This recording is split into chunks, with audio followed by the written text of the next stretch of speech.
సంపద గారు ఒకసారి చెప్పలు కొట్టండి, కర్ణాటక మాస్టర్.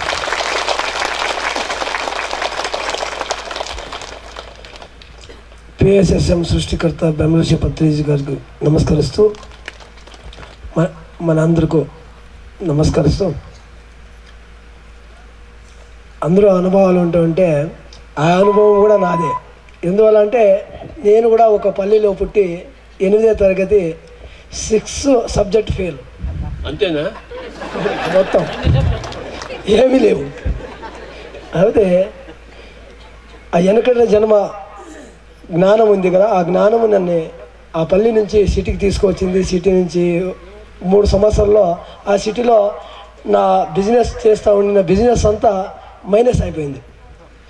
ఎందుకు నేను ఇక్కడ వచ్చినాను, అక్కడే ఉంటే ఏమో చేనులో పని చేసుకుంటూ ఉండొచ్చు కదా అనుకున్నాను. ఆ టైంలో ఈ ధ్యానం దొరికింది. ధ్యానం ఆ టైంలో బిజినెస్ దెబ్బతినింది, శరీరము దెబ్బతినింది, మనసు దెబ్బతినింది. అంతా నర వీక్నెస్ అయ్యి తల కింద చేసి కాలు పైకి చేస్తుంటే వారంలో 2 సార్లు. ఎందువల్లంటే నర వీక్నెస్, కాలు నొప్పి, అన్సార్ పట్టే నొప్పి, కడుపు నొప్పి, గ్యాస్ ట్రబుల్ అన్నీ వచ్చేసినాయి. మరి బిజినెస్ లాస్. ఎందుకు వచ్చినా, నేను ఎక్కడైనా ఆటో తోలుకొని ఉంటే ఒక 100 రూపాయలు వస్తుంది కదా, ఎందుకు చేసినా నేను అనుకున్నా. అప్పుడు ధ్యానం దొరికింది. నా జీవితము పత్రిజీ సారు ధన్యం చేశారు. లేకుంటే ఆ పరిస్థితిలో నేను ఒక 3 సంవత్సరాలు బతుకుతానేనో అన్న స్థితిలో నా మైండ్ వెళ్ళిపోయింది. ఆ ధ్యానము సారు 2 సార్లు బళ్ళారికి వస్తే కూడా నేను సార్ దగ్గర పోలేదు. ఎందువల్లంటే ఈ సృష్టిలో చాలామంది స్వామీజీలు ఉన్నారు కదా, అలాగేమో ఈ స్వామీజీ కూడా ధ్యానం చెప్పినారు కదా, ధ్యానం చేసుకొని పోదామని నేను పక్కకు పోయినాను. అయితే మా బళ్ళారిలో పిరమిడ్ ఓపెనింగ్ ఉంది.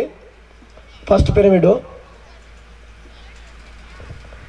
పేరు పతంజలి పిరమిడ్ ధ్యాన కేంద్రం అని పెట్టినారు సారు. ఆ రోజు కూడా నేను బిజినెస్ పైన మహారాష్ట్ర వెళ్ళిపోదాం అనుకున్నాను. మా ఫ్రెండ్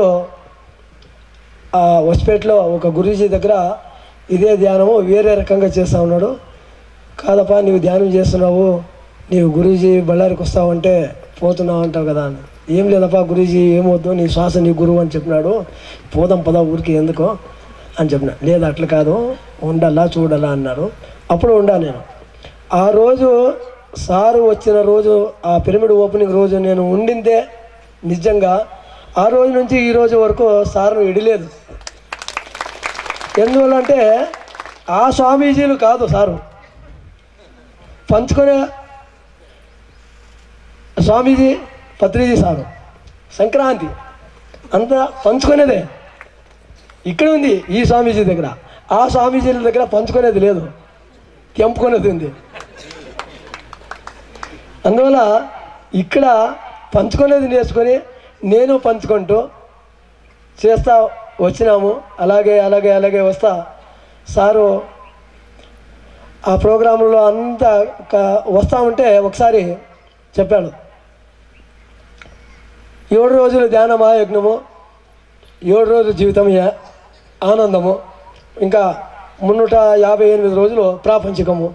ఇలాగే మమ్మల్ని పెంచుకుంటే ఎన్ని ప్రోగ్రాములకి ఇప్పుడు 14 రోజులు ప్రోగ్రాం ఉంటే 14 రోజులు ఉండేటట్లు అయిపోయినాం. ఇక్కడ 14 రోజులు ఉన్నాము. సార్ కర్ణాటక వచ్చినాడు. ఒక పల్లెలో సంగీత ధ్యానం అని పెట్టినారు. అక్కడ లలిత మేడం అని పల్లెటూరులో పెద్ద పిరమిడ్ కట్టింది, గ్రేట్ మాస్టరు. ఆ మేడం, సార్ మీరు బళ్ళారి మాస్టర్ అంట, బాగా ప్రచారం చేస్తారంట, రాండి సార్ మాకు అవకాశం ఉందంటే వస్తాం మేడం అన్నాము. అక్కడ పోయి 3 రోజులు 22 పల్లెలు, 3 రోజుల్లో ప్రతి పల్లెలో ప్రతి ఇంటికి కరపత్రం ఇస్తూ అక్కడ ఒక 8 కాలేజీలు ఉన్నాయి. ఆ కాలేజీలో పోయి, సార్ మీరు 4 గంటలకు కాలేజీ ఇస్తారు, 3 గంటలకు ఇవ్వండి, 1 గంట ముందర ధ్యాన విద్యార్థి అని మా పిల్లలు వచ్చి క్లాస్ చేసిపోయినారు కదా, దాని గురించి సార్ వచ్చి చెప్తారు, సంగీత ధ్యానం ఉంది అని చెప్తే వాళ్ళు కూడా ఎంత హ్యాపీగా ఫీల్ అయినారంటే నిజంగా సంక్రాంతినే చాలా అద్భుతంగా మన జీవితాలు గడుపుకుంటూ ఉన్నాము. ఇంతకైనా ఇంకా ఏమీ లేదు. సంక్రాంతి చేసుకోవడమే జీవిత భాగ్యము. ఇంకా నేను చెప్పాలంటే మరొక సంక్రాంతి బుద్ధ పూర్ణిమ వస్తుంది. మీరందరూ ఆ బుద్ధ పూర్ణిమకి రావాలి. మా కర్ణాటక ద్వారా ఆ పిరమిడ్ సేవాదళ, పిరమిడ్ సొసైటీ, BSSM అందరూ కలిసి ఆ బుద్ధ పూర్ణిమ చేసుకుంటాము. మరి ఒక్క సంక్రాంతి చేసుకుందామని నా మాటలో విలువ చేసుకుంటున్నాను. నమస్కారం.